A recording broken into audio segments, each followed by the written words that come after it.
Imperio Romano. Estos famosos emperadores se convirtieron en leyendas fantasmales. Calígula, Agripina y Nerón dejaron más que solo intrigas políticas tras de sí. Se convirtieron en protagonistas de historias de fantasmas que aún hoy nos dan escalofríos. La dinastía de Calígula, Agripina la Menor y Nerón, descendientes del deificado Augusto, el primer emperador de Roma, dejó una huella imborrable tanto en la historia como en la leyenda. Sus gobiernos estuvieron plagados de conspiraciones y violencia, actos que los cronistas de la época a menudo consideraban contrarios al espíritu romano, incluso antinaturales. En una ocasión, Plinio el Viejo los describió como destellos de fuego lanzados contra la humanidad. Personajes cuyas vidas y muertes aún resuenan a través del tiempo. Con espíritus vengativos y apariciones inquietantes, estas historias de fantasmas sobre algunos de los gobernantes más infames de Roma siguen fascinándonos casi 2000 años después. Pero antes de empezar con estas historias fascinantes, te invito a que te suscribas a nuestro canal, Legión de Imperios, donde encontrarás todo tipo de contenido histórico e interesante.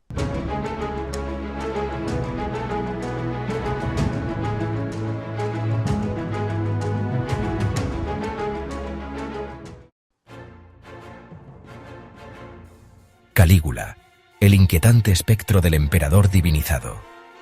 Calígula, siendo el primer emperador romano en proclamarse dios en vida, aseguraba comunicarse con Júpiter, el rey de los dioses romanos, y presumía de tener encuentros con la luna. Su creciente egocentrismo y desprecio por los ciudadanos romanos eran de sobra conocidos, llegando incluso a lamentarse de que la ciudad no tuviera un solo cuello que pudiera decapitar. Sin embargo, sus aspiraciones divinas tuvieron un final violento. Según el historiador antiguo Casio, en sus últimos momentos, Calígula se dio cuenta de que él solo tenía un cuello, mientras que Roma tenía muchas manos, una referencia al poder colectivo del pueblo y de sus asesinos. Apuñalado repetidas veces, se dice que sus asesinos mutilaron su cuerpo, clavando sus espadas en sus partes íntimas, y una historia sensacionalista afirmaba que probaron su carne. Después del asesinato, sus restos fueron rápidamente incinerados en una pira improvisada y enterrados en una tumba poco profunda. Pronto, su fantasma empezó a rondar la colina del Palatino, donde lo asesinaron. Noche tras noche, espectros terroríficos infestaban los jardines donde lo enterraron, y cada noche traía consigo alguna aparición espantosa. Agripina la Menor, la madre vengativa. Antes de ser asesinado, Calígula desterró a su hermana Agripina a las Islas Pontinas. Allí, le enviaba cartas amenazantes. Le recordaba que no solo tenía islas para sus adversarios, sino también espadas. A pesar de esto, Agripina volvió a Roma para darle a su hermano un entierro apropiado. Quizás fue una estrategia política, pero también podría ser un intento de calmar su espíritu inquieto por el entierro inadecuado. Más tarde, se casó con el siguiente emperador, Claudio, que era su tío, un acto que incluso en aquella época no estaba bien visto.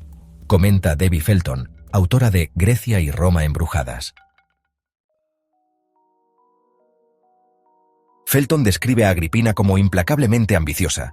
Como hermana, sobrina, esposa y madre de emperadores, su influencia en Roma era incomparable. Sin embargo, su búsqueda de poder se volvió mortal. El día que nació su hijo Nerón, el historiador Tácito mencionó una profecía. Decía que Nerón gobernaría Roma en el futuro y la mataría. Sin inmutarse, Agripina declaró: «Que me mate, con tal de que gobierne». Cuando Nerón subió al trono siendo apenas un adolescente, su madre ocupaba una posición de poder sin precedentes para una mujer, afirma Anthony Barrett, autor de Agripina, Sexo, Poder y Política en el Imperio Temprano. Pero a medida que Nerón crecía, empezó a sentir resentimiento por la influencia de su madre. Los intentos de Nerón de asesinar a su madre se volvieron legendarios. Primero intentó envenenarla, después hizo que se derrumbara un techo encima de ella mientras dormía. Cuando ambos intentos fallaron, Nerón la invitó a un banquete y la envió en un barco diseñado para hundirse en el mar. Agripina, que se había convertido en una hábil nadadora durante su exilio, logró llegar a la orilla sana y salva. Una de sus criadas no tuvo tanta suerte. Cuando gritó que era Agripina para que los marineros la rescataran, la golpearon en la cabeza con los remos. Finalmente, los asesinos la persiguieron hasta su villa. Sus últimas palabras fueron escalofriantes. «Golpeen mi vientre», exigiendo que atacaran el vientre que había dado a luz al hijo que la traicionó. Después de su muerte, se oyeron lamentos misteriosos cerca de su tumba. Y al parecer, Nerón tuvo visiones de furias llevando antorchas. Consumido por la culpa y la paranoia, intentó contactar con el fantasma de su madre mediante una sesión de espiritismo.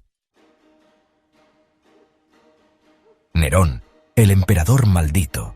La locura de Nerón se intensificó tras la muerte de su madre. Mostraba poco interés en gobernar, prefiriendo cantar y actuar en el teatro, actividades que habrían sido una vergüenza para los antiguos romanos, y el tipo de aspiración inusual que puede haber llevado a los historiadores de la antigüedad a describirlo como un experto en el engaño incluso fuera del escenario, dice Shadi Barch, profesora de clásicas de la Universidad de Chicago. Pronto, sus aliados comenzaron a abandonarlo en masa. Una noche, se despertó y encontró su palacio vacío. Marcado para morir por el Senado, que lo había declarado enemigo público, Nerón huyó de la ciudad. Ante la perspectiva de ser desnudado y azotado hasta la muerte, optó por el suicidio, clavándose una daga en la garganta. Sin embargo, su muerte no disminuyó su presencia en la memoria romana. Los primeros cristianos, perseguidos bajo su reinado, lo consideraban el anticristo, una figura que regresaría para desencadenar la batalla final entre el bien y el mal, como se predice en el Apocalipsis. También se decía que el fantasma de Nerón rondaba la Roma medieval. Según la leyenda, un nogal cerca de la Basílica de Santa María del Popolo se convirtió en el centro de actividad demoníaca, de donde salían demonios que aterrorizaban a los peregrinos. Se decía que, cerca de la Basílica de Santa María del Popolo, había un impresionante nogal bajo el cual se encontraban los huesos de Nerón. El Papa Pascual II mandó cortar el árbol para liberar a Roma de su espíritu y tiró los huesos al río Tíber. Uno podría pensar que con tantas torturas, asesinatos y otras muertes, habría muchos fantasmas rondando la antigua Roma, comenta Felton. Pero las historias de fantasmas sobre personajes famosos no eran comunes. Señala que estos tres distinguidos miembros de la familia atormentaban a los romanos, lo cual concuerda con sus vidas particularmente espeluznantes. Sobre las leyendas espectrales de los romanos. Aquí les contamos y resumimos 5 de las principales mitologías. 1. El fantasma de Calígula. Se decía que el lugar donde asesinaron a Calígula, en la colina del Palatino, estaba embrujado por su espíritu inquieto. Los romanos creían que su fantasma vagaba por los jardines, y algunas personas decían haber visto su sombra o escuchado susurros por la noche. 2. Agripina y la maldición de las furias. Se decía que tras su asesinato, Agripina maldijo a su hijo Nerón con las furias, diosas vengativas de la mitología romana. Nerón, supuestamente, veía visiones de estas figuras, que simbolizaban su culpa y remordimiento por haber matado a su madre. 3. La leyenda del nogal de Nerón. Según la leyenda medieval, el espíritu de Nerón habitaba en un nogal cerca de la Basílica de Santa María del Popolo, en Roma. El árbol se consideraba un centro de actividad demoníaca, y el Papa Pascual II ordenó talarlo para liberar la ciudad del supuesto espíritu maligno. 4. El temor a las apariciones. Durante el periodo imperial, los romanos temían especialmente las apariciones de aquellos que habían muerto violentamente, o sin un entierro adecuado. Este miedo alimentó muchas de las historias de fantasmas en torno a figuras como Calígula y Nerón, que murieron de forma violenta. 5. La propaganda y los fantasmas. Puede que las historias de fantasmas relacionadas con estos emperadores también se vieran alimentadas por la propaganda política. Los sucesores o enemigos de estos emperadores podrían haber perpetuado estas leyendas para desacreditar su memoria y justificar sus propias acciones o ascensos al poder.